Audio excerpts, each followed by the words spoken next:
Right away. Laura, great to have you this morning. I wanted to start with this breaking news overnight that it appears, and there you are, you popped up for us. It's so great to see you.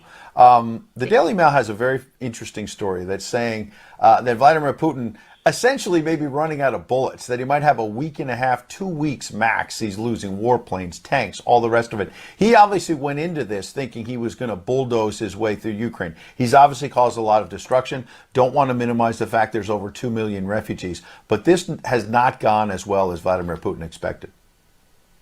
I don't buy it for a second, Ed, I'll be honest with you. I really think that there's so much misinformation. We've never really seen anything like it. I mean, I've been covering wars now for 35 years, and I have never seen people with their nails done in the Ukrainian flag, right? I mean, we're being corralled into this box where we either have to hate Vladimir Putin and believe everything evil that's said about him and love Ukraine, and there's no in between. And that reminds me a lot of you're either, a white supremacist, or you go with the Democrat narrative on everything under the sun.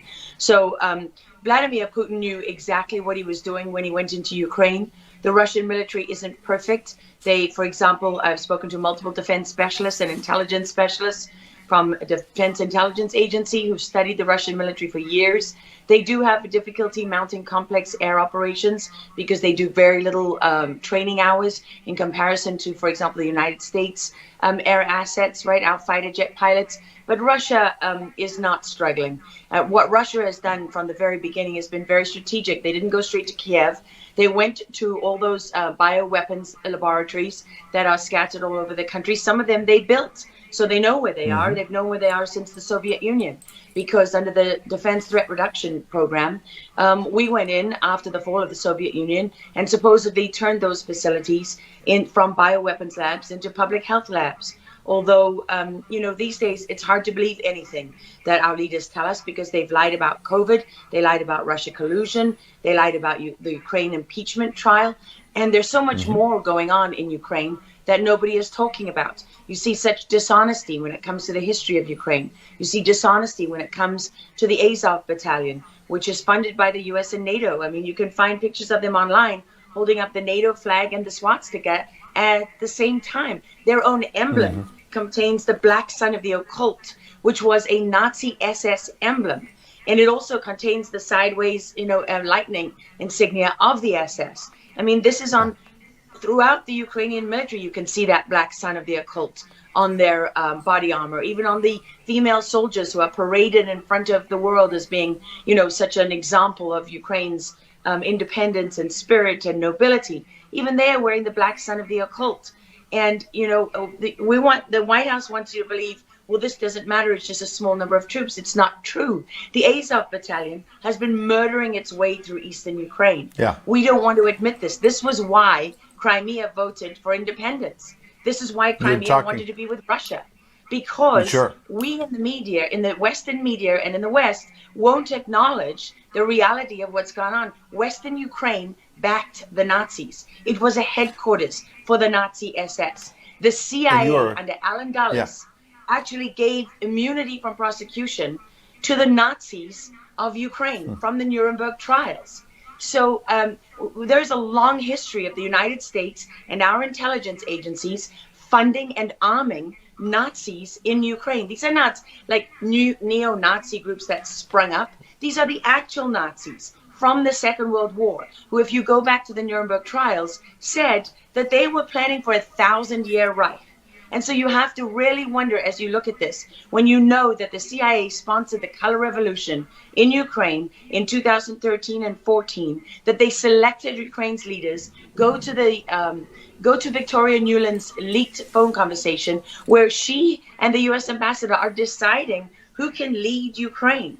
I mean, there's as much interference here as you could possibly imagine before you even get to Hunter Biden, Nancy Pelosi, John Kerry, and Mitt Romney, and all of their children who are employed, who earn millions from Ukrainian You are gas pointing, companies. yeah, you are pointing, pardon me, to a real credibility crisis for our leaders. I want to let Karen Turk jump in. Yeah, I wanted to bring up the fact that President Zelensky is Jewish, and I don't know exactly how this factors in, but there's some very interesting points in what you're saying. And looking at this, you could think it's political theatrics. You made a very good point at the beginning that you think that Putin is in control. And I actually want to play something that Jen Psaki said, because it seems that the White House is actually echoing that sentiment. Watch this.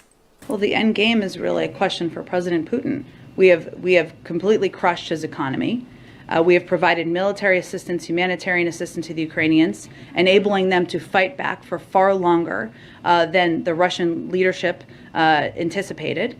And again, he has to determine what the path forward looks like for him. Thanks, everyone. He's determining what this looks like, and I think that's a lot of what you said, Laura. I'd love to get your thoughts on that, what you just watched. What troubles me about the moment that we're in is that we have such a selective and a narrow reading of history. President Zelensky may be Jewish, but he's not the only one in this who suffered during the Second World War, whose ancestors suffered, right? I mean, look at Putin. How many relatives did he lose in the siege of St. Petersburg? People don't know their history. They don't know what made Vladimir Putin. And I'm not I'm not defending him. I don't need to defend Vladimir Putin. My job as a journalist is to try to understand what is the truth here. I don't like being lied to.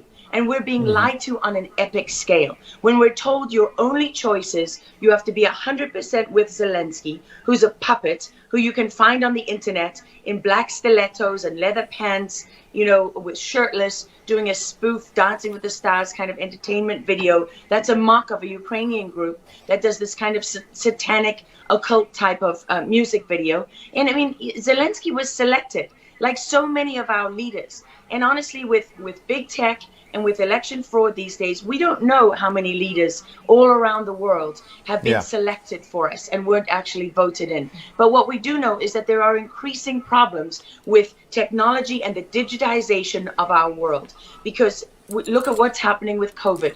Look at what has happened globally. We are fighting the same battles all over the world. To pretend that this war is about Russia and Ukraine is just a barefaced lie. If Putin has been warning for 15 years that he is not going to stand by while the globalists take over the world, build bioweapons facilities and whatever else they're doing in Ukraine, Ukrainian oligarchs. Ukraine has been a center of money laundering for many of the leaders in this country. For how long? Billions of US dollars have been laundered through Ukraine, and we say nothing about it. These are our tax dollars. I mean, before the impeachment trial, had you ever heard of anyone in the United States, us bringing in foreign governments to the White House for anti-corruption training? I mean, does nobody question these things? Why do we not question them? We have an idiot like Lieutenant Colonel Vindman, who goes at the impeachment trial and sits there as a lieutenant colonel. He didn't even make colonel. And he's telling the president of the United States what his policy should be. You have a traitor in the form of Maria Yovanovitch, who was Obama's ambassador, who's telling Ukrainian government officials, don't listen to the will of the American people. Don't listen to the election results. We are the true leaders of America. I mean, and then people object when the woman isn't even fired. She's given a cushy job for life at Georgetown University at the expense of the U.S. taxpayer. And we're told that the president of the United States cannot say to his foreign counterparts, that we want you to look into something. But Joe Biden, he can withhold as much aid as he wants to. I mean, there's so much hypocrisy and dishonesty here. And Ukraine is at the center of it all. Go back to Russia collusion. Go to Alexandra Chalupa. Go to Eric Karamella, the whistleblower who went to work for Adam Schiff, who wasn't really a whistleblower, and all those corrupt people in the deep state. And you know what? The deep state isn't a theory. It's not a conspiracy theory. It's an actual deep state. Look up the SES, the Senior Executive Service, because when that bureaucracy was ushered into law in the United States of America, that's when we got a bunch of unelected bureaucrats pulling the strings behind the scenes. And these are the people that keep lying to us.